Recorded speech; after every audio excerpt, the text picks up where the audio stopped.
নমস্কাৰ ডিজিটেল আসামলৈ আপোনালোক সকলোকে স্বাগতম জনাইছো আমি আলোচনা কৰিছো সিটেট অসমীয়া ভাষাৰ প্ৰিভিয়াস ইয়াৰৰ কুৱেশ্যন পেপাৰ আৰু আজিৰ এই ভিডিঅ'টিত আমি আলোচনা কৰিম 2026 বৰ্ষৰ 8 ফেব্ৰুৱাৰী তাৰিখত অনুষ্ঠিত হোৱা পেপাৰ 2 ল্যাঙ্গুৱেজ 1 আজিৰ ভিডিঅ'টিত আলোচনা কৰিম তো অলৰেডি আমি 7 ফেব্ৰুৱাৰীত অনুষ্ঠিত হোৱা পেপাৰ 2 ল্যাঙ্গুৱেজ 1 অলৰেডি ডিসকাস কৰিছো তো আজিৰ ক্লাছটোত আমি 8 ফেব্ৰুৱাৰী তাৰিখত অনুষ্ঠিত হোৱা পেপাৰখন আলোচনা কৰিম তো আগৰ ভিডিঅ'বিলাক চাবলৈ আপোনালোকে প্লেলিষ্টত যাব সিটেট অসমীয়া ভাষাৰ তাত আপোনালোকে সকলোবোৰ ক্লাসে আপোনালোকে চাব পাৰিব 200 ৰ ওপৰত তাত ক্লাস দিয়া আছে আপোনালোকে সকলোবিলাক চাব পাৰিব তো ইয়াৰ ওপৰত যদি আপোনালোকে ভিডিও কোৰ্স পাৰচেজ কৰিব বিচাৰে এই কোৰ্সটো আপোনালোকে ল'ব পাৰে ইয়াত আপোনালোকে ভিডিও লেকচাৰছ সিলেবাস ওয়াইজ ডিটেইলছ পাব পেডাগজি গ্ৰামাৰ ক্লাস নোটছ প্ৰিভিয়াস ইয়াৰৰ সকলো কুৱেশ্যন পেপাৰ উইথ এনসাৰ্স তাত মক টেষ্ট বা প্ৰেক্টিছৰ কাৰণে আপোনালোকে কুৱেশ্যনছ পাই থাকিব তো যদি ইন্টাৰেস্টেড হয় ডিজিটেল আসাম মোবাইল এপটো ডাউনলোড কৰি ল'ব তাত আপোনালোকে কোৰ্সসমূহ পাৰচেজ বা এক্সেছ কৰিব পাৰিব আৰু কিবা সুধিবলগীয়া থাকিলে তলত এটা WhatsApp নম্বৰ দিয়া আছে তাত আপোনালোকে সুধিব পাৰিব ঠিক আছে আমি এতিয়া আলোচনা কৰিছো 8 ফেব্ৰুৱাৰীৰ পেপাৰখন সো এইখন পেপাৰৰ প্ৰথমতে আমাৰ ৰচনা খণ্ডটো দিয়া আছে আৰু এই ৰচনা খণ্ডটো ইতিহাসৰ ওপৰত দিয়া আছিল তো এবাৰ আপোনালোকে থুলমুলকে পঢ়ি ল'ব ওপৰে ওপৰে এবাৰ পঢ়ি ল'ব মই প্ৰতিটো ক্লাছতে আপোনালোক কৈছো তাৰ পিছত আমি ডাইৰেক্টলি কুৱেশ্যনলৈকে আহিম আৰু কুৱেশ্যনৰ এনসাৰ বিলাক আমি ৰচনা খণ্ডটোত বিচাৰিম বা স্ক্যানিং কৰিম আমি ঠিক আছে তো আমি প্ৰথম প্ৰশ্নটোলৈকে আহিছো 91 ইয়াতে সুধিছে ব্ৰহ্মপুত্ৰৰ দুওপাৰে থকা সৰু সৰু ভূঞা ৰাজ্যসমূহৰ পশ্চিমে কোন ৰাজ্যৰ অৱস্থিতি আছিল তো আমি যদি চাও ইয়াৰ উত্তৰটো আমাৰ শেষৰ ফালে আছিল ৰচনা খণ্ডটোৰ শেষৰ ফালে আমাৰ আছিল তো ইয়াতে আপোনালোকে চাব হেইদৰে চুটিয়া ৰাজ্যৰ পশ্চিমে আৰু কছাৰী ৰাজ্যৰ উত্তৰ আৰু পশ্চিমে ব্ৰহ্মপুত্ৰৰ দুওপাৰে ভূঞা সকলৰ সৰু সৰু ৰাজ্যসমূহ আছিল আৰু ভূঞা ৰাজ্যসমূহৰ পশ্চিমে আছিল কামৰূপ ৰাজ্য গতিকে ভূঞা ৰাজ্যসমূহৰ পশ্চিমে কোন ৰাজ্য আছিল হেইটো আমাৰ প্ৰশ্ন গতিকে কামৰূপ ৰাজ্য আছিল ঠিক আছে তো উত্তৰ আমাৰ হ'ব অপচন নম্বৰ 1 হ'ব কামৰূপ ৰাজ্য তো তাৰ পিছত আমাক পুৰণি অসমৰ সম্প্ৰদায় আৰু তেওঁলোকৰ তেতিয়াৰ দিনৰ যি জীৱিকা ইয়াত দিয়া আছে আৰু ইয়া আমাক মিলাবলৈ দিয়া হৈছিল সজাব দিয়া হৈছে তো ক স্তম্ভটোত ইয়াত পুৰণি অসমৰ সম্প্ৰদায় বিলাক দিয়া আছে আৰু এইফালে খ স্তম্ভত তেওঁলোকৰ জীৱিকা তো এই প্ৰশ্নটোৰ উত্তৰ কৰিব গলে আমি ইয়াতে ৰচনা খণ্ডটোত ইয়াতে দিয়া আছে পাম যেনে সম্প্ৰদায় বিলাক ইয়াত দিয়া আছিল কুম্ভকাৰ মানে কুমাৰ বা হীৰা তন্তু বাই মানে তেওঁলোক কাপোৰ বয়ে নৌকি মানে নাৱৰীয়া তো ইয়াতে তেনেধৰণে দিয়া আছে আৰু এই হিন কেইটাৰ জৰিয়তে আমি গোটেই উত্তৰটো উলাব পাৰিম গতিকে নৌকি মানে যে নাও বাই তো আমি যদি চাও ইয়াতে অপচনত যেটো সি আছে নৌকি এটো কাৰ লগত জড়িত হ'ব ফৰৰ লগত জড়িত হ'ব যেটো নাও বোৱাৰ কথা কোৱা হৈছে আৰু যেটো তন্তু বাই ইয়াতে আছে তেওঁলোকে কাপোৰ বয়ে গতিকে 3 নম্বৰটোৰ লগত জড়িত হ'ব গতিকে এই দুটা জানিলো বাকি বিলাক যদি আমি নাজানো আৰু কুম্ভকাৰটো ইয়াত দিয়া আছিল কুম্ভকাৰ মানে কুমাৰ বুলি কোৱা হৈছে কুমাৰ মানে তেওঁলোকে মাটিৰ পাত্ৰ সাজে গতিকে আমি প্ৰায় উত্তৰটো ইয়াতে পাইয়ে যাম তো আমি এটা অপচন মিলালেও ইয়াতে উত্তৰটো আমি পাম যেনে ধৰক নৌকি সি নম্বৰটো যদি চাও নৌকি আছে মানে তেওঁলোকে নাও বয় গতিকে ইয়াতে কাৰ লগত জড়িত হ'ব C2 4 ৰ লগত গতিকে আমি যদি চাও অপচন 1 ত দিয়া আছে C ৰ লগত 4 ইয়াত মিল আছে C ৰ লগত 4 দিয়া হৈছে বাকি কেইটা অপচনত যদি চাও C ৰ লগত 3 আছে 2 আছে 1 আছে কিন্তু 4 নাই দ্যাট মিন্স আমি ক'ব পাৰো কনফাৰ্ম হৈ গলো যে এইটোই আমাৰ এনসাৰ হ'ব কাৰণ আমি অলৰেডি যেটো পাইছে যে নৌকি মানে তেওঁলোকে নাও বয় ঠিক তেনেদৰে আমি আৰু চেক কৰিব পাৰো তন্তু বাই মানে কাপোৰ তেওঁলোকে বয় গতিকে এইটো ডিৰ লগত 3 মিলিব আৰু ইয়াতে যদি চাও আমি প্ৰথম অপচনত ডিৰ লগত 3 এ দিয়া আছে আৰু কুম্ভকাৰ মানে যেটো মাটিৰ পাত্ৰ তেওঁলোকে হাজে কুমাৰ বুলি কোৱা হয় গতিকে এটো 2 ৰ লগত মিলিব হেইটো আমি পাইছো অপচন নম্বৰ 1 ত গতিকে 1 নম্বৰটো ইয়াৰ উত্তৰ হ'ব নেক্সট কুৱেশ্যনত আছে অসমত তেওঁলোকে 6 বছৰ ৰাজত্ব কৰিছিল উদ্ধৃত বাক্যটোত প্ৰয়োগ হোৱা বিভক্তি হৈছে গতিকে বিভক্তিৰ চিনবিলাক আপোনালোকে জানিব লাগিব প্ৰথম বিভক্তি দ্বিতীয় বিভক্তি মই আগৰ ক্লাছতো আপোনালোকক কৈছো বিভক্তিৰ ওপৰত ক্লাছও দিয়া আছে আপোনালোকে চাব পাৰে তো বিভক্তিৰ এই চিন বিলাক আপোনালোকে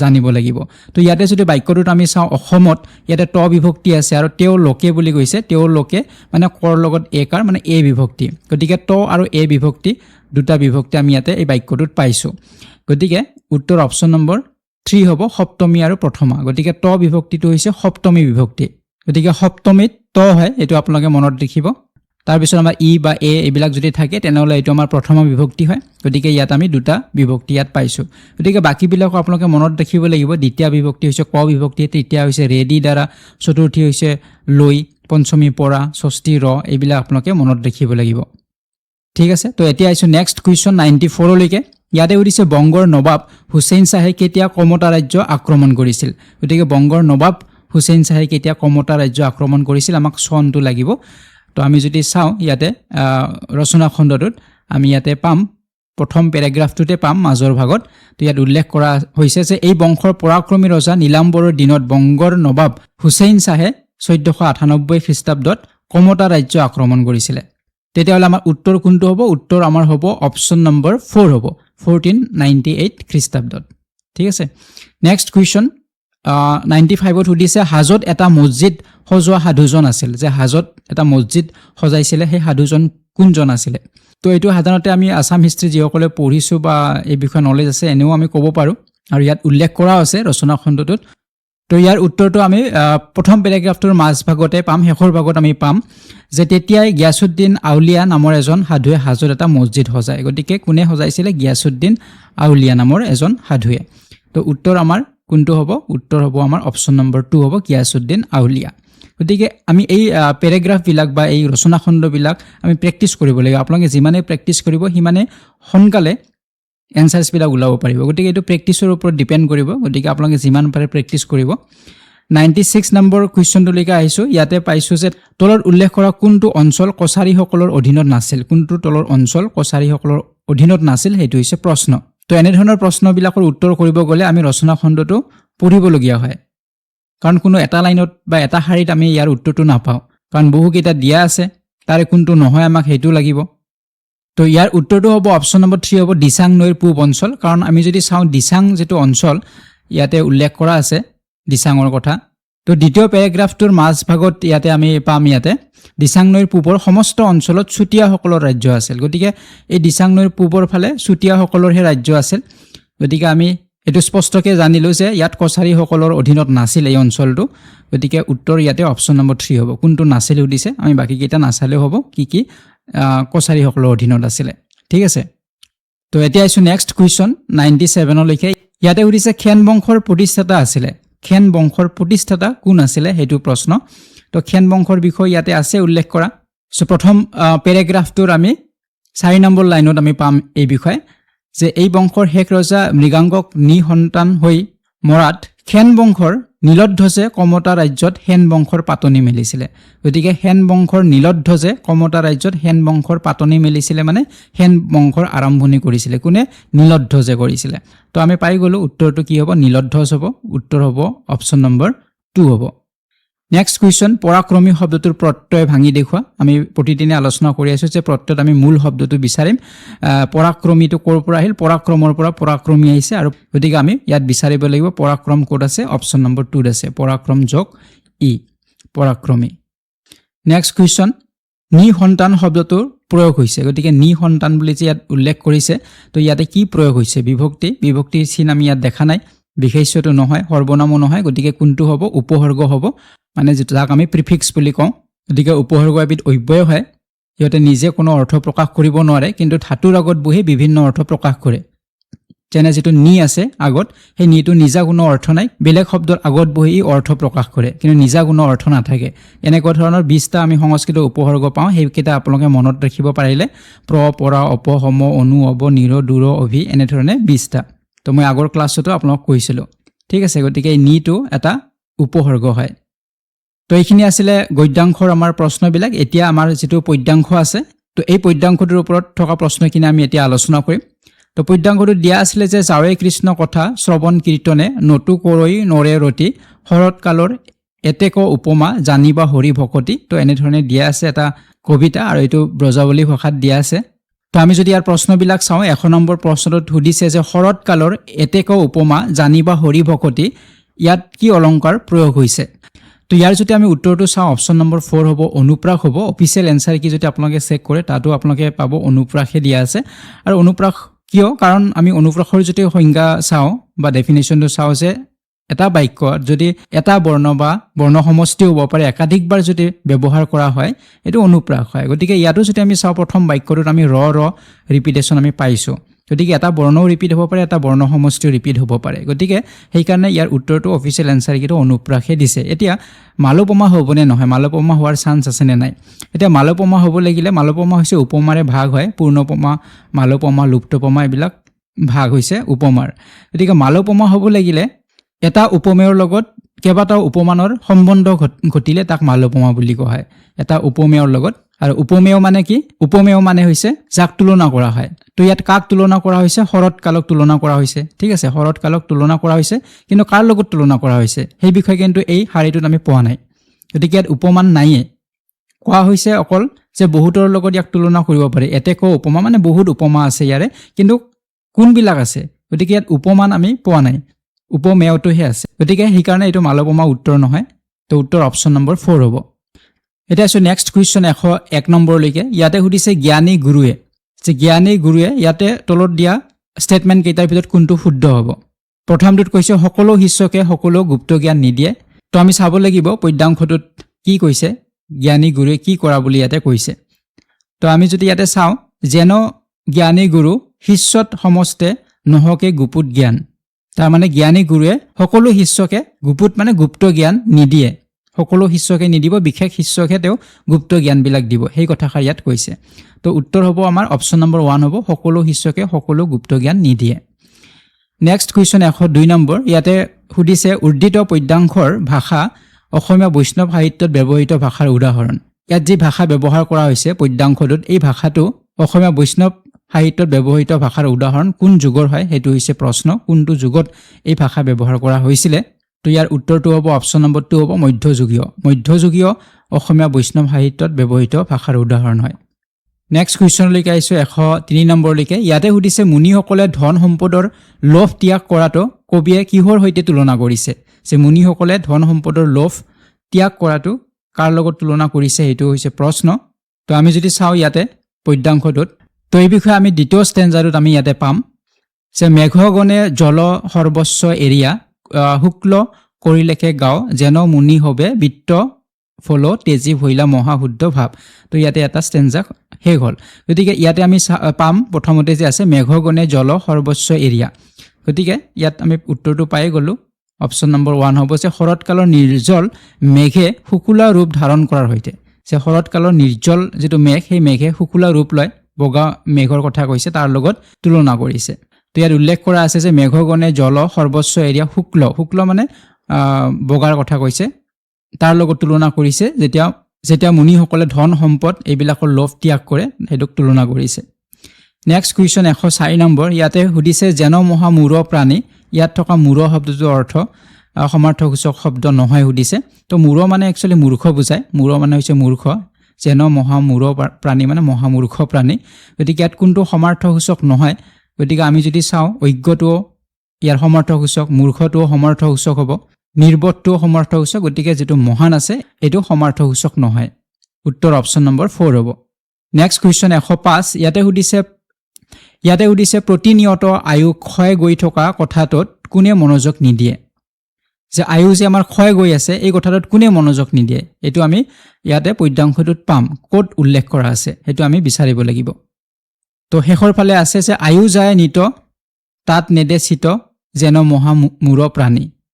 গতিকে কাৰ কথা কৈছে এই যে যেন মহা মূৰ প্ৰাণী মূৰ্খ প্ৰাণী বুলি কৈছে কাৰ কথা কৈছে আমাৰ মানুহৰ কথা কৈছে যে আমাৰ যে আয়ু দিনে ক্ষয় গৈ আছে সেই বিষয়ে আমি গুৰুত্ব নিদিওঁ গতিকে মানুহ হৈছে মহা মূৰ প্ৰাণী মূৰ্খ প্ৰাণী তো উত্তৰ কি হ'ব অপশ্যন নম্বৰ 3 হ'ব অতি নিৰ্বোধ প্ৰাণী বা মানুহবোৰৰ কথা কোৱা হৈছে ঠিক আছে তো এইখিনি আছিল আমাৰ পদ্যাংশটোৰ প্ৰশ্ন এতিয়া আমি আহিম আমাৰ পেডাগজি কুৱেশ্যন কি আছে 106 নম্বৰ প্ৰশ্নটোলৈকে আহিছো ইয়াতে সুধিছে তলত দিয়া কেইটাৰ ভিতৰত কোনটো আনুষ্ঠানিক লিখনৰ অন্তৰ্গত নহয় তলত দিয়া বিলাকৰ ভিতৰত আনুষ্ঠানিক বা ফৰ্মেল ৰাইটিং কোনটো নহয় তো ইয়াৰ উত্তৰ অপশ্যন নম্বৰ 1 হ'ব শোকবাৰ্তা হ'ব যেটো কন্ডোলেন্সৰ যেটো আমি নোট লিখো এটো আমাৰ পাৰ্সোনেল হয় ব্যক্তিগতভাৱে আমি কাৰোবাক শোকবাৰ্তা দিও কাৰোবাৰ মৃত্যুত আমি দুখ প্ৰকাশ কৰো শোক প্ৰকাশ কৰো তো এটো আমাৰ ফৰ্মেল নহয় ইয়াৰ কোনো নিৰ্দিষ্ট গাঁথনি নাথাকে কেনেদৰে লিখিব লাগিব কোনো ফৰ্মেট নাথাকে কিন্তু বাকি যে ব্যৱসায়িক পত্ৰ হওক নিজৰ যেটো পৰিচয়মূলক সিভি যেটো আমি বায়োডাটা বুলি কওঁ সো আমি বায়োডাটা জমা দিও তো এইবিলাকৰ এটা ফৰ্মেট থাকে আৰু ইয়া অফিচিয়েল হয় আনুষ্ঠানিক হয় ব্যৱসায়িক পত্ৰ হওক সমালোচনা মানে যেটো আমি ৰিভিউ বা ক্ৰিটিক্সে লিখা হয় যিকোনো এখন কিতাপৰ বা যিকোনো এখন ফিল্মৰ আমি ৰিভিউ লিখিব পাৰো ক্ৰিটিক্স লিখিব পৰা যায় তো এইবিলাকৰ আনুষ্ঠানিক হয় কিন্তু শোকবাৰ্তাত আমাৰ যেটো ব্যক্তিগত হয় তো এইটো আমাৰ আনুষ্ঠানিক নহয় নেক্সট কুৱেশ্যনটোলৈকে আহিছো 107 নম্বৰ কুৱেশ্যনটোলৈকে ইয়াতে সুধিছে ভাষা আহৰণ আৰু ভাষা শিকনৰ ক্ষেত্ৰত জন্মজাত প্ৰমেয় বা ইননেটনেছ হাইপোথেচিছ। তো ইননেটনেছ হাইপোথেচিছৰ কথা আমাৰ নম চমস্কিয়ে কৈছিলে। তো এই বিষয়ে আমি আগতো আলোচনা কৰিছোঁ যে নম চমস্কিৰ যি এলএডিৰ যিটো ধাৰণা তেওঁৰ যে আমাৰ ভাষা শিকাৰ প্ৰৱণতাটো আমাৰ জন্মৰ লগতে আহে, লেংগুৱেজ একুইজিশ্যন ডিভাইচ আমাৰ জন্মৰ লগতে আমাৰ থাকিব আৰু ইউনিভাৰ্চেল গ্ৰামাৰৰ জৰিয়তে আমি যি পৰিৱেশত জন্ম লাভ কৰিম সেই ভাষা আমি আহৰণ কৰিব পাৰোঁ বা শিকাৰ আমাৰ ক্ষমতা আমাৰ থাকে। গতিকে জন্মগত বুলি কৈছে তেওঁ। তো ইয়াৰ লগত তলৰ কোনটো মিলিব অপশ্যন, কোনটো মিলিব এই ধাৰণাটোৰ লগত? তো ইয়াৰ উত্তৰ অপশ্যন নম্বৰ 3 হ'ব। এই প্ৰমেয়ে বিশ্বাস কৰে যে সকলো মানুহে জন্মতে ভাষাৰ জ্ঞান লৈ আহে। গতিকে সেইটোৱে উত্তৰ অপশ্যন নম্বৰ 3 হ'ব। জন্মতে আমি ভাষাৰ জ্ঞান লৈ আহোঁ, মানে এলএডিৰ কথা কোৱা হৈছে, লেংগুৱেজ একুইজিশ্যন ডিভাইচৰ কথা কোৱা হৈছে। Next question 108 number question. ইয়াতে সুধিছে বিষয়কেন্দ্ৰিক ভাষা ইনপুট হৈছে। ইংৰাজীত ক'লে ইয়াক কণ্টেণ্ট অৰিয়েণ্টেড লেংগুৱেজ ইনপুট বুলি কোৱা হয়। যে কণ্টেণ্ট অৰিয়েণ্টেড, কণ্টেণ্টৰ ওপৰত গুৰুত্ব দিব, বিষয়টোৰ ওপৰত গুৰুত্ব দি আমি ভাষা শিকোঁ। কিহৰ ওপৰত গুৰুত্ব দিয়া হয়? বিষয়টোৰ ওপৰত, কণ্টেণ্টটোৰ ওপৰত গুৰুত্ব দি ভাষা শিকা। ইয়াৰে কোনটো হ'ব শুদ্ধ উত্তৰ? অপশ্যন নম্বৰ 3 হ'ব যে তথ্যৰ ওপৰত মনোযোগ দিয়া ভাষা ইনপুট। ইয়াতে তথ্যৰ ওপৰত গুৰুত্ব দিয়া হয়, ডেটাবিলাকৰ ওপৰত গুৰুত্ব দিয়া হয়। যে বিষয়কেন্দ্ৰিক ভাষা ইনপুট মানে কি? যে ইয়াত ক'ত গুৰুত্ব দিয়া হ'ব? মিনিং, অৰ্থ বা কি ফেক্টছ আছে, তথ্য, এইবিলাকৰ ওপৰত গুৰুত্ব দিয়া হ'ব। এইবিলাকৰ ওপৰত গুৰুত্ব দি ভাষা শিকা হ'ব।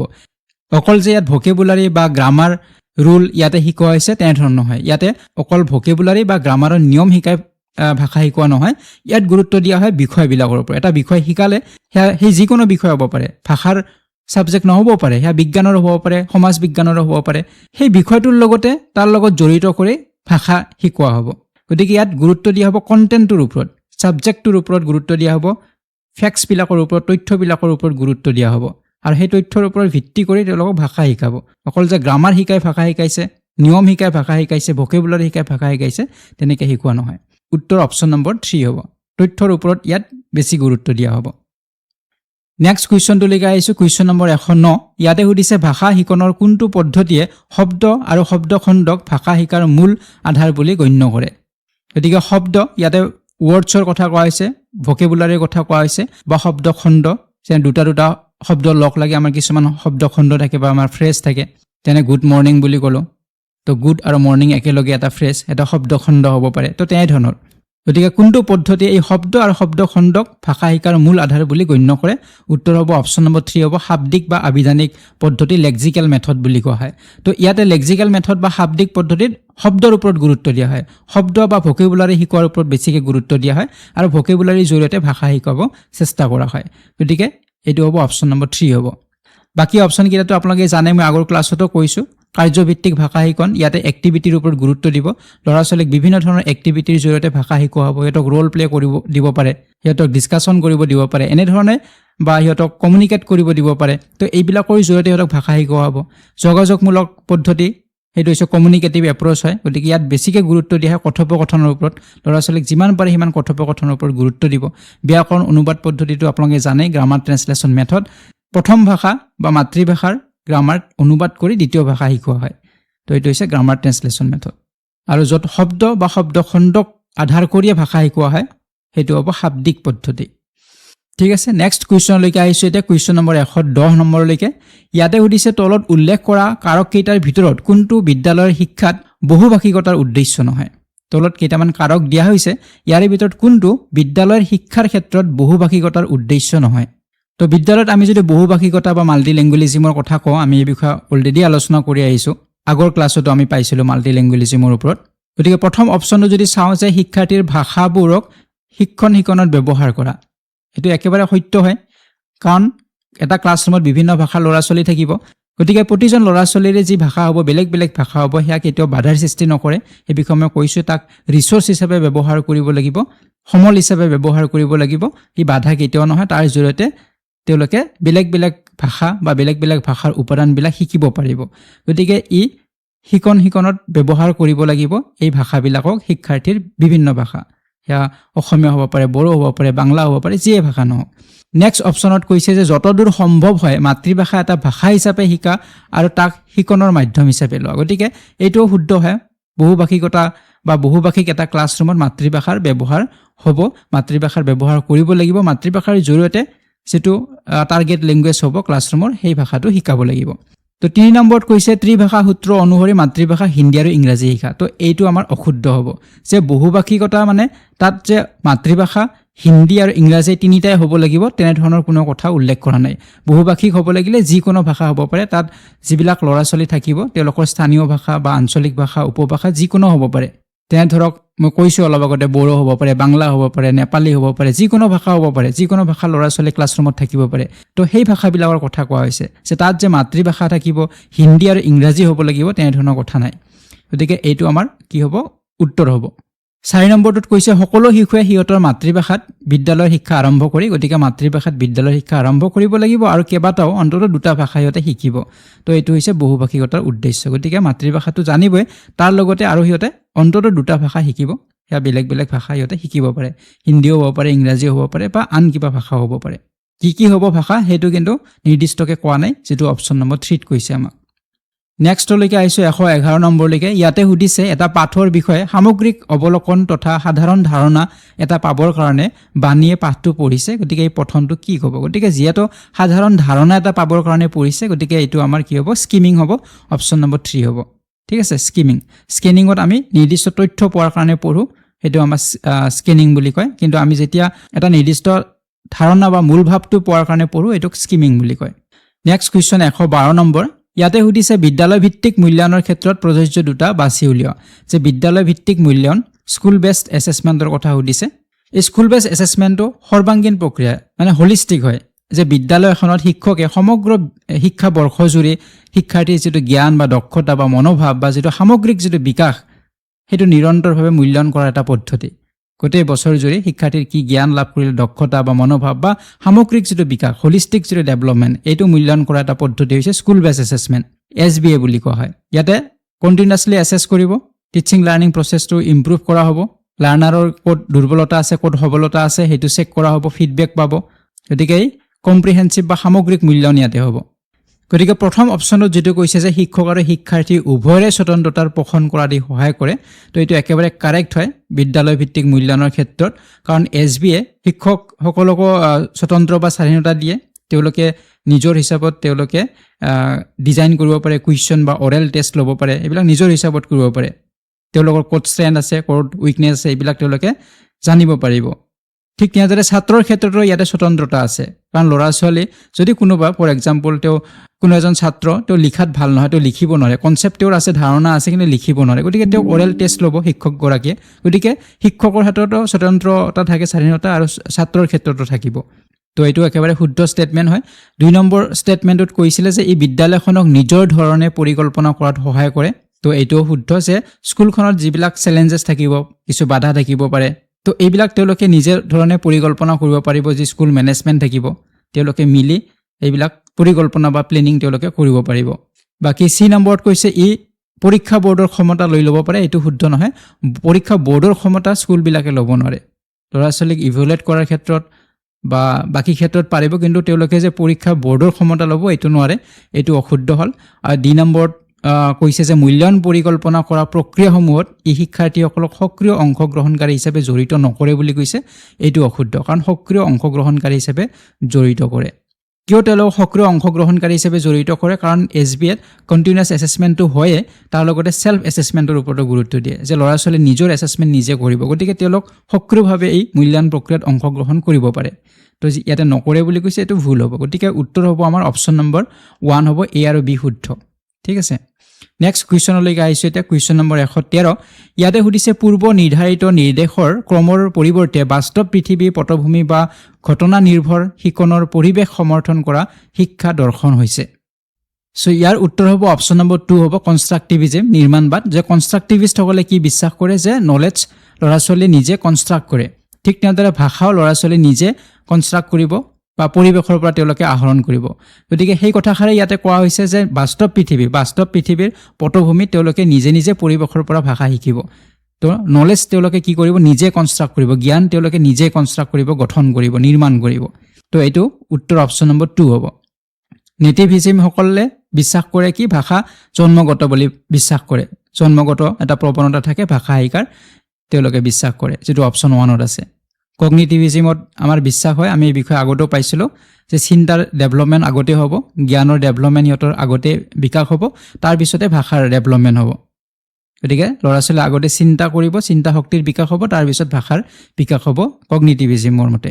আৰু অডিঅ' লিংগুইষ্টিকটো এটা মেথড হয়, শ্ৰাব্য ভাষাবাদ, যিটো মেথডত ল'ৰা ছোৱালীক প্ৰেক্টিছ ড্ৰিল অভ্যাসৰ জৰিয়তে ভাষা শিকোৱা হয়, এটা হেবিট বা অভ্যাস গঠন কৰা হয় ভাষা কোৱাৰ, তাৰ জৰিয়তে ভাষা শিকোৱা হয়। নেক্সট কুৱেশ্যন 114 নম্বৰলৈকে আহিছোঁ। ইয়াতে সুধিছে 6ষ্ঠ শ্ৰেণীৰ ছাত্ৰ ৰাহুলে ব্যাকৰণৰ নতুন গঠন এটা শিকিবলৈ চেষ্টা কৰোঁতে সি ইতিমধ্যে শিকা ধাৰণাৰ সৈতে সংযোজিত কৰিবলৈ সক্ষম হৈছে। এই কাৰ্যটোৰ পৰা তলত কোনটো কৌশল প্ৰতীত হয়? গতিকে তেওঁ ব্যাকৰণৰ নতুন গঠন এটা শিকিবলৈ চেষ্টা কৰিছে, ব্যাকৰণৰ নতুন এটা গঠন শিকিবলৈ চেষ্টা কৰিছে, কিন্তু সি ইতিমধ্যে শিকা ধাৰণাৰ সৈতে অলৰেডি তেওঁ শিকিছে এটা ধাৰণা, তাৰ লগত ই সংযোজিত কৰিবলৈ সক্ষম হৈছে। আগৰ ধাৰণাটোৰ লগত তেওঁ কি কৰিব পাৰিছে? সংযোগ কৰিব পাৰিছে। তো ইয়াক কি বুলি কোৱা হ'ব? তো ইয়াৰ উত্তৰটো হ'ব অপশ্যন নম্বৰ 2 হ'ব বোধশক্তিগত কৌশল, যিটো কগনিটিভ ষ্ট্ৰেটেজি বুলি কোৱা হয়। তো কগনিটিভ ষ্ট্ৰেটেজিত কি হয় যে নতুন এটা ইনফৰমেশ্যন আগত যিটো তেওঁৰ অলৰেডি আছিলে, এক্সিষ্টিং যিটো তেওঁৰ নলেজ আছিলে, তেনেকৈ প্ৰশ্নত আমাক কোৱা হৈছে যে ইতিমধ্যে তেওঁ শিকা এটা ধাৰণা আছে, সেই ধাৰণাটোৰ লগত তেওঁ নতুন এটা ধাৰণা কি কৰিছে? সংযোগ কৰিছে। যিটো আগত আছিলে সেইটো আমাৰ এটা স্কিমা তেওঁৰ অলৰেডি আছে, সেই স্কিমাৰ ওপৰত তেওঁ নতুন এটা ধাৰণা সংযোগ কৰিছে। গতিকে এই প্ৰচেছটোক কগনিটিভ ষ্ট্ৰেটেজি বুলি কোৱা হয়, যিটো ইয়াত আছে বোধশক্তিগত কৌশল। আৰু যিটো মেটা কগনিটিভ কৌশল ইয়াতে আছে, তো মেটা কগনিটিভ কৌশলত কি বুজায় যে শিক্ষাৰ্থীয়ে নিজৰ যিটো শিকন প্ৰক্ৰিয়াক নিজে কি শিকি আছে বা শিকিলে তাৰ পৰিকল্পনা, প্লেনিং বা নিৰীক্ষণ, মনিটৰ বা মূল্যায়ন কৰিবলৈ ব্যৱহাৰ কৰা যিটো কৌশলটোক বুজায়। মানে নিজৰ চিন্তাৰ বিষয়ে চিন্তা কৰা, থিংকিং এবাউট থিংকিং। যেনে ধৰক মই আজি 1 ঘণ্টা অসমীয়া ভাষা পঢ়িম, তো এইটো এটা পৰিকল্পনা কৰিলে। তাৰপিছত তেওঁ নিৰীক্ষণ কৰিব, পঢ়া হ'ল, তাৰপিছত তেওঁ ভাবিলে যে এই আজি যিখিনি পঢ়িলোঁ, আজি যিটো টপিক পঢ়িলোঁ, এইটো ঠিকমতে মই বুজি পাইছোঁ নে পোৱা নাই, এইটো মনিটৰ কৰিব তেওঁ নিজে নিজে, বেলেগে নকৰে, নিজে নিজে। তাৰপিছত আকৌ মূল্যায়নো কৰিব, তেওঁ যিখিনি শিকিলে বা যিখিনি পঢ়িছে সেইখিনি তেওঁৰ প্ৰশ্ন এটা যেতিয়া উত্তৰ কৰিবলৈ যাব, তেতিয়া তেওঁ সেইটো মূল্যায়নো হ'ব যে তেওঁ পাৰিছে নে পৰা নাই। তো এই যিটো ষ্ট্ৰেটেজিটোক মেটা কগনিটিভ ষ্ট্ৰেটেজি বুলি কোৱা হয়, এই কৌশলটোক। উদাহৰণ হিচাপে পঢ়াৰ আগতে কি পঢ়িম আজি সেইটো টপিক প্লেনিং কৰিলোঁ, তাৰপিছত পঢ়াৰ পিছত পঢ়াখিনি মই বুজি পালোঁ নে নাপালোঁ সেইখিনি তেওঁ আকৌ নিজে নিজে চিন্তা কৰে, কি পঢ়িলোঁ, কি বুজি পালোঁ, তাৰপিছত আকৌ তাত কি ভুল হ'ল সেইবিলাকো শুধৰাব। গতিকে এইটো মেটা কগনিটিভ ষ্ট্ৰেটেজি হয়। তো এই ডেফিনেশ্যনটোৰ কথা আমাক প্ৰশ্নটোত কোৱা নাই, গতিকে উত্তৰ হ'ব অপশ্যন নম্বৰ 2 হ'ব। নেক্সট কুৱেশ্যনলৈকে আহিছোঁ এতিয়া, কুৱেশ্যন নম্বৰ 115। তো ইয়াতে সুধিছে যে 7ম মানৰ শিক্ষক এগৰাকীয়ে 7টা বাক্যৰ এটা পাঠ পঢ়ি দি ছাত্ৰ ছাত্ৰীবোৰক ঠিক তেনেধৰণৰ পাঠ এটাৰ পুনৰ সৃষ্টি কৰিবলৈ দিছে। গতিকে ইয়াত শিক্ষকগৰাকী কি কৰিছে? 7টা বাক্যৰ এটা পাঠ পঢ়ি দিছে, শিক্ষকে পঢ়ি দিছে, পেৰেগ্ৰাফটো পঢ়ি দিছে। গতিকে এইটো এটা শ্ৰুতলিপিয়ে হ'ব, কাৰণ যিহেতু শিক্ষকগৰাকীয়ে পঢ়ি দিছে 7টা বাক্যৰ এটা পাঠ, তাৰপিছত তেনেধৰণৰ এটা পাঠ পুনৰ সৃষ্টি কৰিবলৈ গৈছে। গতিকে ল'ৰা ছোৱালীৰ যেতিয়া শ্ৰৱণ হ'ব, যেতিয়া এই 7টা বাক্য শুনিব, পাঠটো শুনিব, তাৰ পৰা সিহঁতৰ আণ্ডাৰষ্টেণ্ডিং হ'ব, সিহঁতে বুজি পাব, সিহঁতৰ নলেজ হ'ব, এটা স্কিমা সিহঁতৰ প্ৰস্তুত হ'ব। তাৰপিছত তাৰ লগত সংগতি ৰাখি তেওঁলোকে নিজৰ ভাষাত তেওঁলোকে তেনেধৰণৰ এটা পাঠ আৰু পুনৰ সৃষ্টি কৰিব। গতিকে ইয়াক পেৰেগ্ৰাফ শ্ৰুতলিপি বুলি কোৱা হয়। অপশ্যন নম্বৰ 4 হ'ব শুদ্ধ উত্তৰ। নেক্সট কুৱেশ্যনলৈকে আহিছোঁ 116 নম্বৰলৈকে। ইয়াতে সুধিছে শিকন আউটপুটৰ ক্ষেত্ৰত কোনটো শুদ্ধ হয় বাছি ওলাব লাগে। শিকন আউটপুট মানে যিটো লাৰ্ণিং আউটকাম বুলি কোৱা হয়। তো লাৰ্ণিং আউটকাম বুলি ক'লে বা শিকন আউটপুট বুলি ক'লে সাধাৰণতে লাৰ্ণাৰসকলে বা ল'ৰা ছোৱালীয়ে কি এচিভ কৰিলে, সিহঁতে কি বুজি পালে, বা সেই ছাবজেক্টটোৰ ওপৰত কি সিহঁতৰ নলেজ হ'ল, সেইটোক বুজায়। কাৰণ প্ৰতিটো ইউনিট বা প্ৰতিটো লেচনৰে এটা লাৰ্ণিং আউটকাম থাকে, শিকন এটা ফলাফল থাকে, শিকন ফলাফল বুলি কোৱা হয়। শিকন ফলাফল থাকিব, সেইখিনি আমি ল'ৰা ছোৱালীক দিব পাৰিব লাগিব বা ল'ৰা ছোৱালী এইখিনি পাব লাগিব, তেতিয়াহে পাঠটোৰ উদ্দেশ্য সম্পূৰ্ণ হয়। গতিকে ষ্টেটমেণ্টটোত কোৱা হৈছে প্ৰথমটোত যে বিষয়কেন্দ্ৰিক শিকনতকৈ ই দক্ষতা ভিত্তিক শিকনৰ পোষকতা কৰে। তো এইটো একেবাৰে শুদ্ধ হয়, কাৰণ বিষয়টোৰ শিক্ষা লাভ কৰিছে নে কৰা নাই তাৰ ওপৰত গুৰুত্ব দিয়াতকৈ বেছি গুৰুত্ব দিয়ে দক্ষতা ভিত্তিক, মানে কম্পিটেন্সি বেছ শিকনৰ ওপৰত গুৰুত্ব দিয়ে, যে ল'ৰা ছোৱালীয়ে সেইখিনি কম্পিটেন্সি বা সিহঁতৰ দক্ষতা হৈছে নে হোৱা নাই তাৰ ওপৰত গুৰুত্ব দিয়ে। অকল সেই বিষয়টো সিহঁতে শিকিব পাৰিছে, তাত থকা বিষয়বিলাক এটা মনত ৰাখিছে, সেইটো ইম্পৰ্টেণ্ট নহয়। তাতকৈ বেছি গুৰুত্ব দিয়া হয় যে সেই দক্ষতাটো হৈছে নে হোৱা নাই সিহঁতৰ। যদি ভাষাৰ ক্ষেত্ৰত কওঁ, সিহঁতে ভাষা ক'ব পৰা হৈছে নে হোৱা নাই, ভাষাৰ নিয়মবিলাক সিহঁতে ঠিকেই শিকিছে, বিষয়টো শিকিছে, কিন্তু সেই নিয়ম ব্যৱহাৰ কৰি সিহঁতে বাস্তৱ ক্ষেত্ৰত তাক ব্যৱহাৰ কৰিবলৈ সক্ষম হৈছে নে হোৱা নাই তাৰ ওপৰতহে গুৰুত্ব দিয়ে। গতিকে এইটো একেবাৰে শুদ্ধ হয়। দক্ষতা ভিত্তিক শিক্ষণ বা কম্পিটেন্সি বেছ লাৰ্ণিঙৰ ওপৰত গুৰুত্ব দিয়া হয়। সো বি নম্বৰ যদি চাওঁ ইয়াতে কৈছে যে ভাষা স্বকীয় তথা সৃষ্টিশীল ধৰণে ব্যৱহাৰ কৰিব পৰাকৈ প্ৰয়োজন হোৱা ভাষা কৌশলসমূহত শিকাৰুক পাৰ্গত কৰি তোলে। তো এইটো শুদ্ধ নহয় কিয়? কাৰণ ইয়াতে ভাষা কৌশলবিলাকত পাৰ্গত কৰাৰ কথা কোৱা হৈছে। গতিকে লাৰ্ণিং আউটকাম বা শিকন ফলাফলৰ এইটো উদ্দেশ্য নহয় যে তাৰ যিবিলাক কৌশল বা তাৰ যিবিলাক ৰুল থাকিব, নিয়ম থাকিব, এইবিলাকত তেওঁলোকে মাষ্টাৰ হওক, এইবিলাকত তেওঁলোকে পাৰ্গত হওক, সেইটো উদ্দেশ্য নহয়। ইয়াৰ উদ্দেশ্য হৈছে বাস্তৱ জীৱনত বা যি পৰিস্থিতিত কেনেধৰণৰ পৰিস্থিতিত কেনেধৰণে তেওঁলোকে কথা ক'ব লাগিব বা ভাষাৰ ব্যৱহাৰ কৰিব লাগিব, তো সেইটো সিহঁতে শিকিছে নে শিকা নাই, সেই দক্ষতা ভিত্তিক শিকনটোহে ওপৰতহে গুৰুত্ব দিয়া হয়। তো সেইকাৰণে এইটো অপশ্যন আমাৰ ভুল হ'ল। চিত কৈছে যে বিষয় সামগ্ৰীত পাৰদৰ্শী হৈ উঠে আৰু পাছত সেইবোৰ ব্যৱহাৰ কৰিব পাৰে। তো এইটোও অশুদ্ধ যে তেওঁ বিষয় সামগ্ৰীবিলাকত পাৰদৰ্শী হৈ উঠিব, মানে ছাবজেক্টবিলাকত বিষয়বিলাকত তেওঁ বহুত মাষ্টাৰ মানে পাৰদৰ্শী আৰু পিছত সেইবোৰ ব্যৱহাৰ কৰিব, তাৰমানে এইটো ৰড লাৰ্ণিং হৈ গ'ল। তো এইবিলাক তেওঁ পাৰ্গত হৈ উঠিব, তাৰপিছত সিহঁতে ব্যৱহাৰ কৰিব, তো এইটো তেওঁলোকৰ মুখস্থ কৰি থৈ দিল, পৰীক্ষাত আমি লিখিম, তো তেনেধৰণৰ কথা হ'ব। তো এইটো ইয়াৰ উদ্দেশ্য নহয়। তো ডি নম্বৰ যদি চাওঁ, নিৰ্দিষ্ট উদ্দেশ্যত ভাষাটো ব্যৱহাৰ কৰিব পৰাকৈ শিকাৰুক পাৰ্গত কৰি তোলা, এইটো শুদ্ধ হয়। যে নিৰ্দিষ্ট উদ্দেশ্যত, কি উদ্দেশ্যত, তেওঁ ক'ত আছে, বজাৰত আছে নে ক'ত আছে নে ঘৰত আছে, গতিকে কোন উদ্দেশ্যত বা কোনটো পৰিস্থিতিত তেওঁ আছে আৰু সেই পৰিস্থিতিত তেওঁ ভাষা ব্যৱহাৰ কৰিব পাৰে নে নোৱাৰে, সেইটোত পাৰ্গত কৰি তোলা হয়। গতিকে উত্তৰ আমাৰ অপশ্যন নম্বৰ 4 হ'ব, এ আৰু ডি শুদ্ধ হয়। নেক্সট কুৱেশ্যনলৈকে আহিছোঁ 117 নম্বৰলৈকে। ইয়াতে সুধিছে ব্যাকৰণ শিকাৰ ক্ষেত্ৰত তলৰ কোনটোৱে কাৰ্য পদ্ধতি জ্ঞান বা প্ৰচিজুৰেল নলেজক আটাইতকৈ ভালদৰে বুজাব পাৰে। তো প্ৰচিজুৰেল নলেজ মানে এনেধৰণৰ জ্ঞান যাৰ জৰিয়তে আমি তাৰ প্ৰচেছটো জানো। প্ৰচিজুৰেল নলেজ মানে হৈছে হাউ টু, আমি কেনেদৰে কৰোঁ, সেইটো যেতিয়া আমি জ্ঞান হয় সেইটোক প্ৰচিজুৰেল নলেজ বুলি কোৱা হয়। যেনে আমি কেনেদৰে চাইকেল চলোৱা প্ৰচেছটো যদি আমি জানো, সেইটো নলেজ আমাৰ আছে, এইটো প্ৰচিজুৰেল নলেজ। কেনেদৰে আমি ভাত বনাব লাগে তাৰ প্ৰচেছটো আমি জানো, তাৰ পদ্ধতিটো আমি জানো, সেইটো নলেজ হ'ব আমাৰ প্ৰচিজুৰেল নলেজ। গতিকে কেনেদৰে কৰা হয় বা কেনেকৈ কৰা হয় সেইটো যদি আমি জানো, তেনেহ'লে সেই নলেজটোক প্ৰচিজুৰেল নলেজ বুলি কোৱা হয়। গতিকে উত্তৰ হ'ব অপশ্যন নম্বৰ 2 হ'ব, যে ব্যাকৰণৰ গঠন কি আৰু তাৰ ব্যৱহাৰ কেনে সেয়া জনা। যে ব্যাকৰণৰ গঠনটো কি, ইয়াৰ ষ্ট্ৰাকচাৰটো কি, যেনে ছাবজেক্ট ভাৰ্বৰ এগ্ৰিমেণ্ট, কেনেদৰে আমি বাক্য এটা সাজোঁ সেইটো আমি জানো, তাৰ ওপৰত তাক আমি কেনেদৰে বা ক'ত ব্যৱহাৰ কৰিব লাগে, কেনেদৰে ব্যৱহাৰ কৰিব লাগে সেই বাক্যটো, সেইটো আমি জানো। অকল যদি ব্যাকৰণৰ ৰুল জানো তেতিয়া ইয়াক ডিক্লাৰেটিভ নলেজ বুলি ক'ব। তো ডিক্লাৰেটিভ নলেজত কি হয়, আমি যেতিয়া কোনো নিৰ্দিষ্ট তথ্য জানো, কিবা এটা তথ্য জানো, যেনে আমি ৰুল জানো, কিন্তু সেই ৰুলবিলাক কেনেদৰে ব্যৱহাৰ কৰিব লাগে সেয়া কিন্তু আমি নাজানো। ঠিক আছে, অকল যদি আমি নিৰ্দিষ্ট কিছুমান ফেক্টছ জানো, কাৰোবাৰ নাম জানো, কিবা এটা বস্তু বনাব লাগিলে, ভাত বনাব লাগিলে কি কি আমাক উপাদান লাগিব সেইখিনি জানো, কিন্তু কেনেদৰে বনাব লাগে তাৰ প্ৰচেছটো নাজানো, তেনেহ'লে এইটো ডিক্লাৰেটিভ নলেজ হ'ল। আৰু যেতিয়া আমি প্ৰচেছটো জানো, কেনেদৰে কৰিব লাগে, তো সেইটো হ'ব আমাৰ প্ৰচিজুৰেল নলেজ। তো ইয়াতে আমাৰ ব্যাকৰণৰ গঠন কি সেইটোও জানো আৰু তাক কেনেদৰে ব্যৱহাৰ কৰিব লাগে সেইটোও জানো। তো উত্তৰ অপশ্যন নম্বৰ 2 হ'ব। Next question 118 number. ইয়াতে সুধিছে এখন চৰকাৰী হাইস্কুলৰ শিক্ষয়িত্ৰী শ্ৰীমতী উষাৰাণীয়ে তেওঁৰ ছাত্ৰ ছাত্ৰীসকলক ইংৰাজী ভাষা প্ৰতিদিনে ব্যৱহাৰ কৰিবলৈ দি কিছুমান সূত্ৰ তথা ফৰ্মুলাবদ্ধ ব্যৱহাৰ শিকাই ভাষাটো শিকাইছে। তেওঁ ছাত্ৰ ছাত্ৰীসকলৰ মাজত কিহৰ বিকাশ কৰিবলৈ চেষ্টা কৰিছে?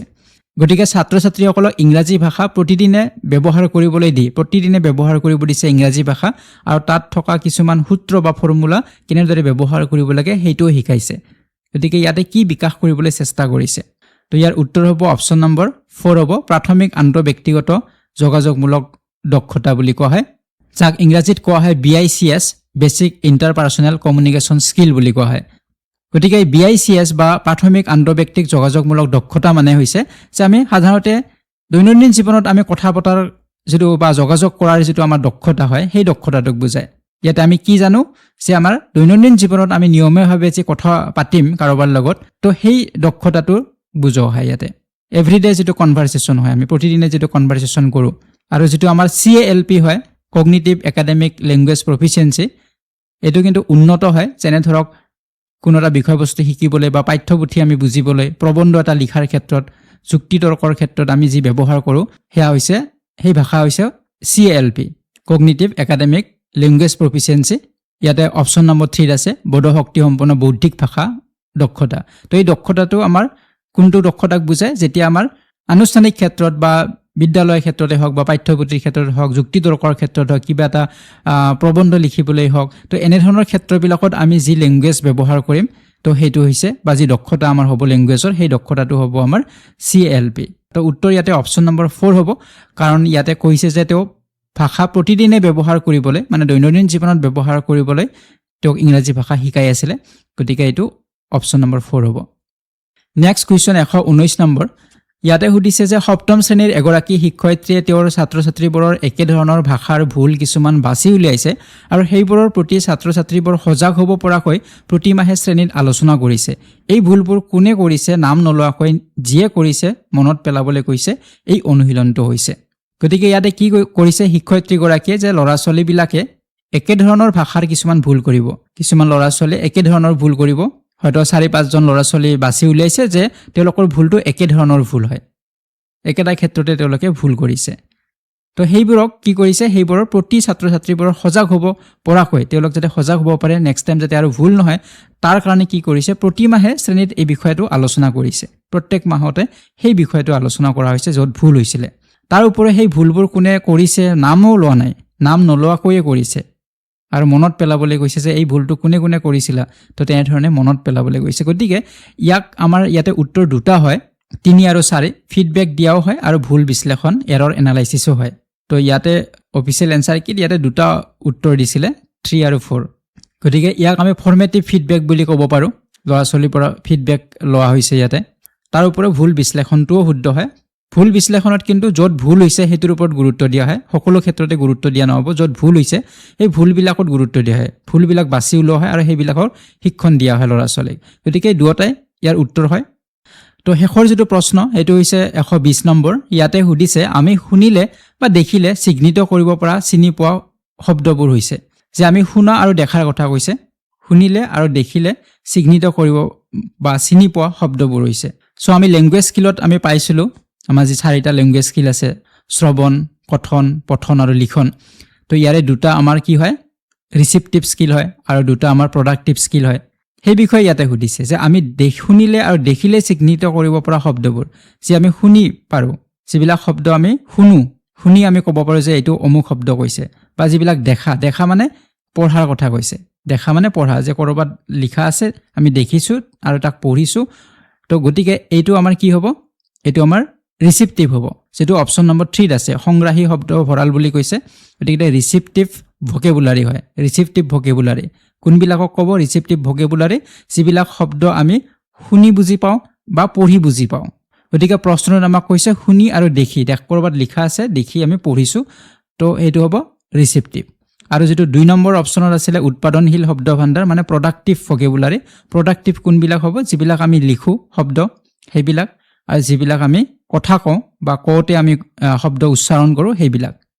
কথনত যিবিলাক আমাৰ উচ্চাৰণ হ'ব শব্দ তো সেই শব্দবিলাকক কোৱা হ'ব উৎপাদনশীল শব্দ ভাণ্ডাৰ আৰু লিখাৰ ক্ষেত্ৰত যিবিলাক ব্যৱহাৰ হ'ব আৰু শুনি আমি যি বুজি পালো বা আমি পঢ়ি যি বুজি পালো সেই শব্দবিলাকক কোৱা হ'ব শুনা শব্দবিলাক আৰু পঢ়া শব্দবিলাকক কোৱা হ'ব সংগ্ৰাহী শব্দ ভৰাল বা ৰিসিপটিভ ভোকেবুলাৰি ঠিক আছে তো এই পেপাৰখনৰ 8 ফেব্ৰুৱাৰী তাৰিখৰ অনুষ্ঠিত হয় পেপাৰখনত এইখিনি কুৱেশ্যনে আছিল তো 7 ফেব্ৰুৱাৰীৰ তুলনাত 8 ফেব্ৰুৱাৰীৰ কুৱেশ্যনবিলাক অলপ হাৰ্ড আছিল আৰু তো এইবাৰো তেনে ধৰণে দুদিনে হ'ব অনুষ্ঠিত পৰীক্ষা গতিকে প্ৰশ্নবিলাক সেম নাথাকিব বেলেগ থাকিব কোনোবাখন অলপমান মডাৰেট হয় বা কোনোবাখন অলপমান টান হোৱা দেখা যায় কুৱেশ্যনবিলাক তো যে কি নহওক আপোনালোকে কনসেপ্ট আৰু প্ৰেক্টিস দুটাই ঠিক ৰাখিলে এনসাৰছবিলাক কৰিব পাৰিব কনসেপ্টটো লাগিবই তাৰ লগতে প্ৰেক্টিসও আপোনালোকৰ লাগিব ঠিক আছে তো পৰীক্ষালৈকে বেছি দিন নাই আপোনালোকে প্ৰেক্টিস কৰি থাকক এমাহ যদি আপোনালোকে প্ৰেক্টিস কৰে তেতিয়া হলে বহুখিনি আপোনালোকৰ ইমপ্ৰুভ হ'ব আৰু বিশেষকৈ আপোনালোকে যিবিলাক পদ্যাংশ আৰু গদ্যাংশ আছে এইবিলাকো আপোনালোকে প্ৰেক্টিস কৰি ৰাখিব ঠিক আছে তো পৰৱৰ্তী ভিডিঅ'ত আপোনালোক পুনৰবাৰ লগ পোৱাৰ আশাৰে আজিৰ এই ভিডিঅ'টিৰ পৰা বিদায় লৈছো ধন্যবাদ